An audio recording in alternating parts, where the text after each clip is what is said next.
He endured horrible things. I don't know how he survived it. You know, he started falling asleep on the job at 11 years old, and they say they beat him with a rubber hose. With the years, I understand the enormity of this. She never forgot the look of anguish on her mother's face.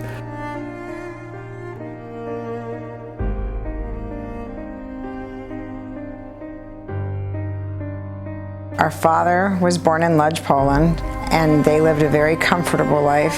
They would travel, and they had a nanny or a housekeeper, but he said life was very good. She was born in 1925 in Berlin, which was at that time a very thriving cultural city. He basically lived a normal life. He had a normal childhood, a very close-knit family. He had 6 siblings. My father grew up in Poland. He was one of 7 children, and he was the youngest. So when my mother was 8, Hitler came to power, and then things gradually deteriorated until there was Kristallnacht in November of 1938, when the Nazis burned synagogues and looted Jewish businesses, and at that time the writing was on the wall. Now, they didn't really feel anything till he was about 12. So things were happening, and the family eventually ended up, of course, in a ghetto. In like 1939, things started to get bad, so he was told, they were told to leave. He left Poland before 1939. He left in 1936 to join, to go with the youth movement, to live in Russia in what became like a type of a kibbutz, like a prep to go to Israel. When they ended up leaving the ghetto and getting onto the trains, his mother and sister and younger brother, 2 younger brothers, went, you know, to the side you don't want to go to. And he and his brothers and father, you know, went the other direction. In 1939, my mother and her sister were put on a train going to England. The British government was kind enough to take in 10,000 Jewish children. Most of the children that went on the Kindertransport did not see their parents again.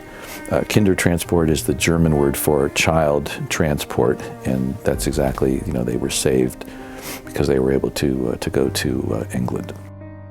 He was a machinist, and we volunteered at the work camp. He was making bullets for the Germans, and like I say, they did that for 2.5 years, and then they were transported to Buchenwald, where he spent the last, actually from January to April, he spent there. He was with his brother and his father prior to January, and then in January he was separated from them. In 1939, when the news came that Poland was occupied, he tried to get back home, but he couldn't. The people who were part of this group became prisoners. Eventually, what happened was that everybody who was a political prisoner and they were on the list were sentenced and were sent to Siberia. For a while there, he actually was with his brothers and father, and they, of course, got on the train and they were taken to a work camp. And basically that's what he did. You know, he saw people dying right in front of him. You know, the food, not much of it around. People getting shot. He got hit a lot because he couldn't withstand the weight of the rocks that needed to be moved from one area to another area. My mom lived with her uncle, her aunt, and a couple of cousins. And she tells stories of bombing raids, you know, in London, nights that were spent on the subway platform, you know, where they could be protected, and it was a time of war. And then the war ended in 1945. And then the Americans came in and liberated him, April 11th, 1945. He stayed, because he was a child, he stayed in Buchenwald for a few months afterwards. So you're free to go. He said, where am I going to go? You know, it was 14 years old, 15 years old. So my father ended up in Siberia until Stalin died in 1954, I believe, and it took them 2 more years to get paperwork, bureaucracy, to get out, to move back to a place where they could live. He told himself that he wanted to get through this, and with his faith, which was very important, he ended up getting through this horrible time. She finally ended up in Los Angeles, where she was reunited with her parents 8.5 years after they were separated. He survived because he was lucky enough to be in Siberia, which was hard labor, but that's one way of surviving. He didn't talk about it when we were little. As we got older, he did talk about it, and I think it came back. He was afraid that people would forget, and he wanted that story to be told.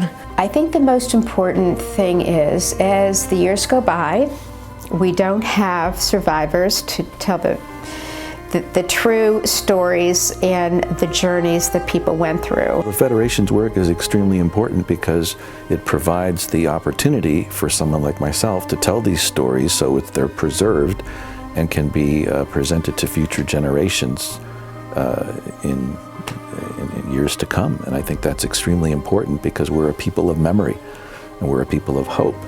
And you don't have the memories if you can't transmit them. The Federation has helped to bring the stories to life.